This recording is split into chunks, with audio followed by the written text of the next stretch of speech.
स्वागत है दोस्तों आप सभी का बंटी की मैथमेटिक्स चैनल पर, जहां मैथ को समझना ना सिर्फ आसान होता है बल्कि मज़ेदार भी। आज हम शुरू करने जा रहे हैं एक ऐसे टॉपिक का सफर जहां बिंदु और रेखा मिलते हैं क्वाड्रेंट सिस्टम में। स्वागत है निर्देशांक ज्यामिति के इस चैप्टर में। तो सबसे पहले यहाँ पर हम एक इस क्वेश्चन लेता क्वेश्चन हूँ। को सोल्व करने के लिए एक छोटा सा फॉर्मूला होता है मूल बिंदु से दूरी का सूत्र। मूल बिंदु से दूरी का सूत्र होता है root under X square plus Y square. मूल बिंदु से दूरी का सूत्र होता है दोस्तों X square plus Y square. इसी फॉर्मूला से ये क्वेश्चन बनेगा। तो यहाँ इसको बोलते हैं दोस्तों एक्स और इसको बोलते हैं वाई। जब भी कोई ऐसा बिंदु दिया हो दोस्तों तो इसको हम लोग एक्स बोलते हैं, पहले वाले को एक्स और दूसरे वाले को वाई बोलते हैं। और पहले वाले को भुज एक्स को भुज बोलते हैं और वाई को कोटि बोलते हैं दोस्तों।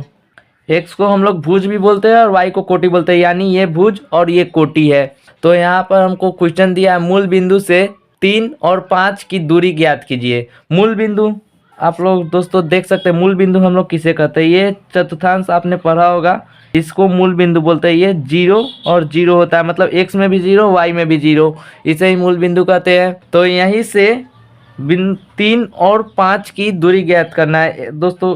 यहाँ पर 1 2 3 3 यहाँ पे आ जाएगा और y में देखेंगे तो यहाँ तक कम से कम यहाँ तक 5 आ जाएगा। तो इस बिंदु की दूरी ज्ञात करनी है, बिंदु 3 और 5 की दूरी ज्ञात करनी है मूल बिंदु से। यही दूरी हमको ज्ञात करना है, ये वाली दूरी, इसी को बोलते हैं मूल बिंदु से। मूल बिंदु ये रह गया दोस्तों, और यहाँ से हमको बिंदु 3 और 5 की दूरी ज्ञात करनी है। तो यहाँ से यहाँ तक की दूरी क्या होगी वही हमें ज्ञात करनी है। फॉर्मूला यहाँ पे आप देख सकते हैं root under X square plus Y square, इसी से सोल्व होगा। तो हम लोग को पता चल गया एक्स इसको बोलते हैं और वाई इसको बोलते हैं, इसको भुज बोलते हैं और इसको कोटि बोलते हैं। तो कुछ नहीं करना है, रूट अंडर एक्स कितना है 3 का स्क्वायर करेंगे और प्लस वाई कितना है 5, तो 5 का होल स्क्वायर करेंगे। 3 का स्क्वायर करेंगे 9 और 5 का स्क्वायर करेंगे 25। इन दोनों को जोड़ देंगे, हो जाएगा रूट 34। तो ऑप्शन मेरा कौन सा बी 100% सही हो जाएगा। फिर अब मैं यहाँ पे दूसरा क्वेश्चन लेता हूँ दोस्तों। तो देख सकते हैं दोस्तों यहाँ पे मैंने क्वेश्चन ले लिया है। यहाँ पर क्वेश्चन दोस्तों कहा है बिंदुओं इतना और इतना के बीच की दूरी ज्ञात कीजिए। इस क्वेश्चन को सोल्व करने के लिए एक फॉर्मूला की आवश्यकता होती है जो कुछ इस प्रकार से है। दो बिंदुओं के बीच की दूरी का फॉर्मूला आता है दोस्तों, देख सकते हैं आप, root under x2 minus x1 का whole square plus y2 minus y1 का होल स्क्वायर। तो हमने फॉर्मूला को यहाँ जान लिया है। अब क्वेश्चन में देखते हैं। क्वेश्चन में दो बिंदु दिया हुआ है और बोल रहा है दो बिंदुओं के बीच की दूरी निकालिए। आखिर ये दो बिंदु कौन कौन से हैं, तो इसको सबसे पहले हम लोग ग्राफ पर देखते हैं। चलिए ग्राफ एक बनाते हैं। तो यहाँ पर देख सकते हैं दोस्तों, यहाँ पर मैंने एक ग्राफ ले लिया है। यहाँ पर ये जो है x और y, इसके बीच में जो भी वैल्यू आता है दोस्तों उसको हम लोग बोलते हैं फर्स्ट क्वाड्रेंट, प्रथम चतुर्थांश। और x डैश और y इसमें जो भी वैल्यू आता है उसको बोलते हैं सेकंड क्वाड्रेंट, दूसरा चतुर्थांश। फिर यहाँ पर देख सकते हैं दोस्तों x डैश और y डैश, इसको बोलते हैं थर्ड क्वाड्रेंट, तीसरा चतुर्थांश। और y डैश और x ये वाले चतुर्थांश को बोलते हैं फोर्थ क्वाड्रेंट, चौथा चतुर्थांश। यहाँ पर हर एक वैल्यू x और y दोनों प्लस आते हैं, क्योंकि ये भी प्लस है और ये भी प्लस है। और यहाँ पे x निगेटिव है तो इसलिए दूसरा चतुर्थांश में जो भी वैल्यू आएगा वो एक माइनस, और y यहाँ पे प्लस है तो इसलिए यहाँ पर जो भी वैल्यू आएगा x में तो माइनस में ही होगा, इधर सारा माइनस होगा और ये प्लस में होगा। तो दूसरा चतुर्थांश माइनस और प्लस का होता है। और यहाँ पर तीसरा चतुर्थांश देख सकते हैं दोस्तों, ये भी माइनस है और ये भी माइनस। तो तीसरा चतुर्थांश में दोनों माइनस होगा, x भी, इसको दोस्तों x बोलते हैं और इसको y बोलते हैं। आपको मैंने पहले भी बताया हूँ, इसको x और इसको y, इसको भुज और इसको कोटि बोलते हैं। और यहाँ फोर्थ क्वाड्रेंट में क्या होता है, x क्या चीज़ है, x पॉजिटिव है और y क्या चीज़ है, निगेटिव है। तो x पॉजिटिव हो गया, y निगेटिव हो गया। इससे दोस्तों ऑब्जेक्टिव क्वेश्चन पूछे जाते हैं। जैसे कोई दे देगा बिंदु आपको 3 माइनस 4, ऐसा कोई क्वेश्चन दे देगा दोस्तों और पूछेगा इस कौन सा चतुर्थांश में है। तो ये देख सकते हैं, पहला ये x क्या चीज़ में है, पॉजिटिव है, और y क्या चीज़ है, निगेटिव है, पॉजिटिव और निगेटिव। तो यहाँ पर देख सकते हैं दोस्तों ये फोर्थ क्वाड्रेंट में, चौथा चतुर्थांश में है, क्योंकि यहाँ पर x पॉजिटिव है और y निगेटिव है। यहाँ पर भी x पॉजिटिव है और y निगेटिव है, तो इसलिए इसका आंसर हो जाएगा चौथा क्वाड्रेंट, तो यहाँ पर दोस्तों आप ऐसे ही देख के आंसर मार सकते हैं। ऐसा ऑब्जेक्टिव हमेशा पूछे जाते हैं 1 नंबर के लिए, तो 1 नंबर यहाँ से भी आपका बन गया। अब मैं आपको बताता हूँ ये दूरी सूत्र का उपयोग हम लोग कैसे करते हैं। वैसे तो मैं डायरेक्ट फार्मूला पे भी बता सकता था, इमेज के साथ थोड़ा समझने में आपको आसानी होगी। क्या है, पहला बिंदु है हमारे पास 2 4, तो एक्स में कितना है 2 और वाई में 4, एक्स में 2 और वाई में। ग्राफ मैंने यहाँ थोड़ी छोटी सी ली है, इसलिए क्वेश्चन को थोड़ा एडिट कर रहा हूँ, चेंज कर देता हूँ, इसको 1 बना देता हूँ। तो मैं यहाँ क्वेश्चन को एडिट कर दिया। क्वेश्चन वही है दोस्तों, बिंदु इतना और इतना के बीच की दूरी हमें ज्ञात करनी है।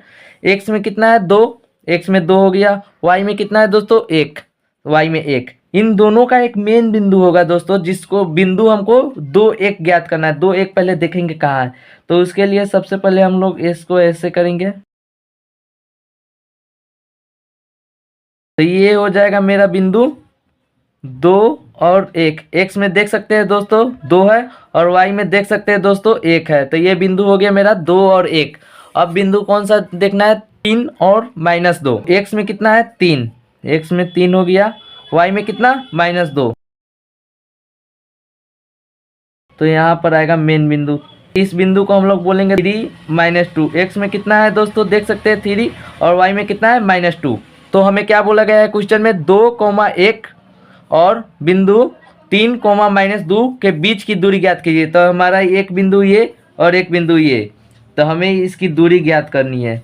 तो आप तो ऐसे भी क्वेश्चन बना सकते हैं, लेकिन यहाँ पे आप पता चल गया दूरी आखिर निकल कहाँ से और कहाँ तक की रही है। तो हमको एक यहाँ से लेकर यहाँ तक की दूरी ज्ञात करनी है। इसको आप मान सकते हैं ए और बी, तो ए से बी की दूरी आपको ज्ञात करनी है।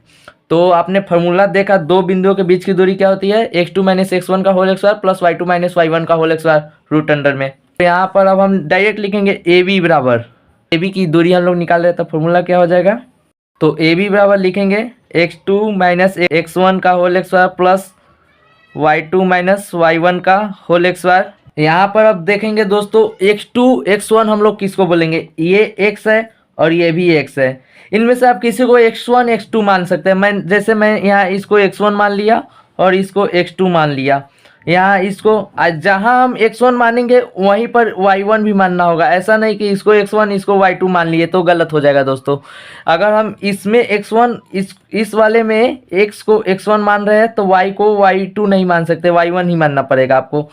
यहाँ पर x को x2 मान लिए, यहाँ y को y2, हमेशा ऐसे ही आपको मान लेना है। x1 हो गया और y1 हो गया। यहाँ पर वैल्यू मैं लिख देता हूँ, x1 = 2, x2 = 3, y1 = 1, y2 = -2। यहाँ पे मैंने वैल्यू पुट कर दिया। अब फार्मूला में भी वैसे ही आपको वैल्यू पुट कर देना है। यहाँ पर वैल्यू आप पुट कर देना है, x2 कितना है 3 और x2 -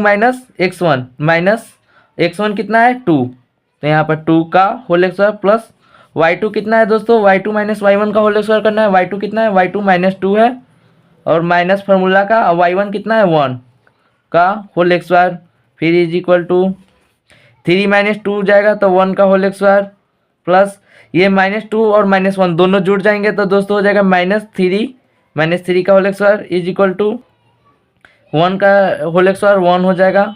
1 का स्क्वायर करेंगे दोस्तों, 1 × 1 = 1, इतना तो आपको पता होगा। -3 का होल स्क्वायर करेंगे दोस्तों तो -3 × -3 = 9 हो जाएगा, क्योंकि माइनस इंटू माइनस प्लस हो जाएगा दोस्तों। तो यहाँ 1 और 9 आ गया मेरा, तो 1 और 9 = √10। तो मेरा आंसर आ गया दोस्तों √10। √10 यहाँ पर आप देख सकते हैं ऑप्शन में नहीं है, तो आंसर आपका गलत नहीं है दोस्तों, क्योंकि मैंने यहाँ पे क्वेश्चन को ग्राफ के हिसाब से एडजस्ट किया है, उस हिसाब से ऑप्शन मेरा मैच नहीं करेगा। इसका आंसर हो जाएगा √10, 100% सही होगा। तो आपको इस क्वेश्चन को बनाने के लिए इतना लंबा प्रोसेस नहीं लेना, ये समझाने के लिए मैंने ग्राफ लिया दोस्तों, आखिर पता तो चले दूरी कहाँ से कहाँ तक की निकल रही है। ऐसे मैं तो डायरेक्ट फार्मूला से ही बता सकता था, इतना छोटा सा ये बताता और √10 आंसर हो जाता, लेकिन मैं यहाँ ग्राफ विधि से आपको बताया हूँ आखिर दूरी कैसे निकल रही है। आई होप ये क्वेश्चन आपको समझ में आ गया होगा। सबसे पहले मैंने मूल बिंदु से दूरी निकालने बताया, अब बिंदुओं के बीच की दूरी। अब धीरे धीरे फिर से आगे बढ़ते हैं। अब मैं यहाँ पर तीसरा क्वेश्चन लेता हूँ दोस्तों। यहाँ पे मैंने दोस्तों क्वेश्चन ले लिया है। अगर आप मैथ बना रहे हैं तो दो बातें ध्यान में रखनी होगी आपको। सबसे पहले क्वेश्चन में दिया क्या है और निकालना क्या है, ये दो बातें आपके क्लियर हो जाएंगी ना दोस्तों, तो मैथ आपके लिए आसान है। तो यहाँ पर हम पहले देखते हैं क्वेश्चन में दिया क्या है। पहली बात है क्वेश्चन पढ़ेंगे और देखेंगे दिया क्या क्या है।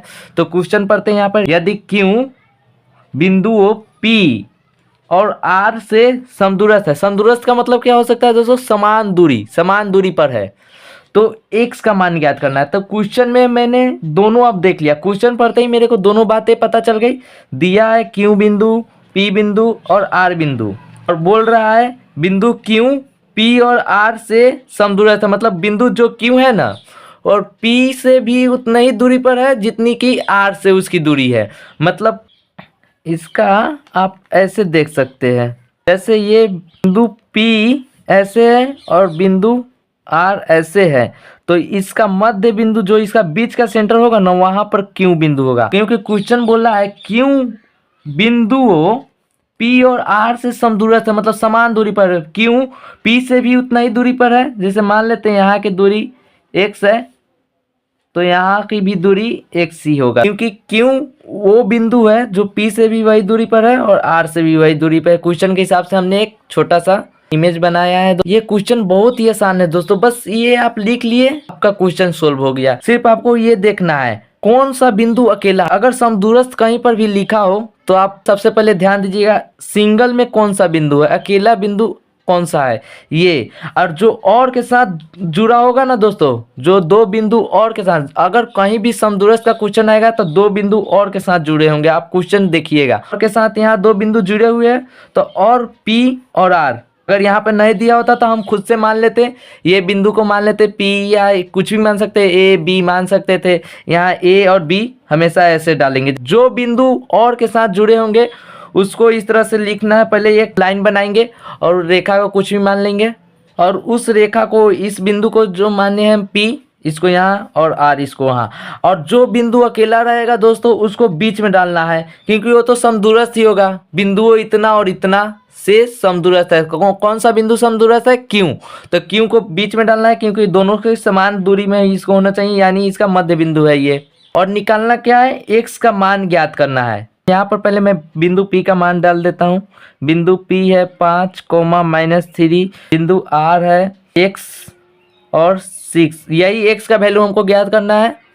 Q का वैल्यू है 0 और 1। हर मैथ का सॉल्यूशन क्वेश्चन में होता है, और हमको यहाँ पर आंसर साफ साफ दिख रहा है। क्वेश्चन बोला है कि बिंदु Q है जो P और R से समान दूरी पर है। यहाँ लिखेंगे प्रश्न से, क्वेश्चन जो कह रहा है कि P से Q की जो दूरी है वो बराबर है Q से R की दूरी के। यहाँ से P और Q की जो दूरी है वो Q से R की दूरी के बराबर है। तो यहाँ हम लिख सकते हैं, प्रश्न ये बात कर रहा है तो हम लिख दिए प्रश्न से PQ बराबर QR।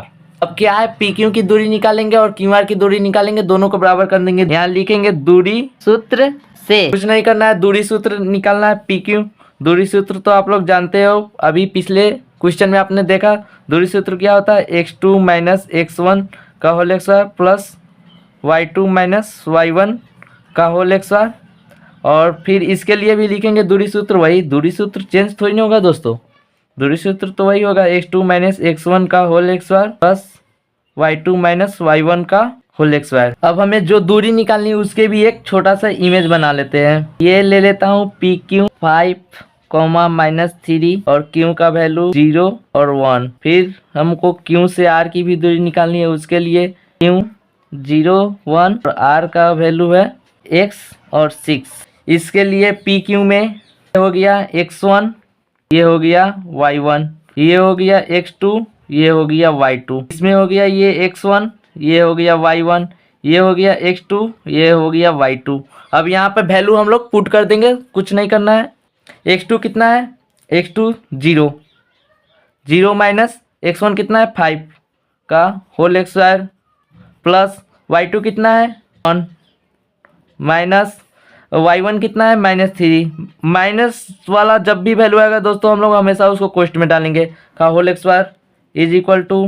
अब क्यूआर में देखेंगे, क्यूआर में x1 x2 कितना है x माइनस x1 कितना है 0 का होल स्क्वायर प्लस y2 देखेंगे 6 माइनस y1 देखेंगे 1 का होल एक्स बार। समीकरण हल करना आप लोग तो जानते हैं, इसको कैसे हल करेंगे, रूट से रूट गया, 0 माइनस 5 का होल एक्स बार तो -5 बचेगा, ये नहीं है दोस्तों, -5 का होल एक्स बार प्लस ये 1 का 1 माइनस इंटू माइनस ये हो जाएगा +3 का whole x bar is equal to, ये रूट से रूट तो कट गया, x माइनस 0 x बचेगा, x का whole x bar plus 6 minus 1 6 में से 1 जाएगा दोस्तों, 5 का होल एक्स बार, ये -5 का होल एक्स बार करेंगे 25 प्लस 1 प्लस 3 4 का x bar 16 is equal to x x bar plus 5 का एक्स बार 25, ये 25 से 25 कट जाएगा और बचेगा 16 is equal to x x बार। इसको पहले मैं सीधा कर लेता हूँ, x x bar is equal to 16। कोई भी चीज़ एक्स वायर में होती है तो बराबर के उस साइड जाती है तो रूट में चेंज हो जाती है, तो x इज इक्वल टू हम वैल्यू निकालेंगे तो ये हो जाएगा √16 और √16 क्या होता है 4 का एक्स वायर होता है, तो 4 यहाँ पर आंसर हो जाएगा। तो x का वैल्यू क्वेश्चन में कहा गया है दोस्तों निकालने के लिए, तो x का वैल्यू मेरा कितना हो जाएगा दोस्तों 4 हो जाएगा। आई होप मैंने अभी तक आपको जितनी भी बातें बताई हो आपको अच्छे से आसानी से समझ में आ गई हो। तो मिलते हैं किसी और नेक्स्ट वीडियो में, तब तक के लिए take care and bye bye दोस्तों।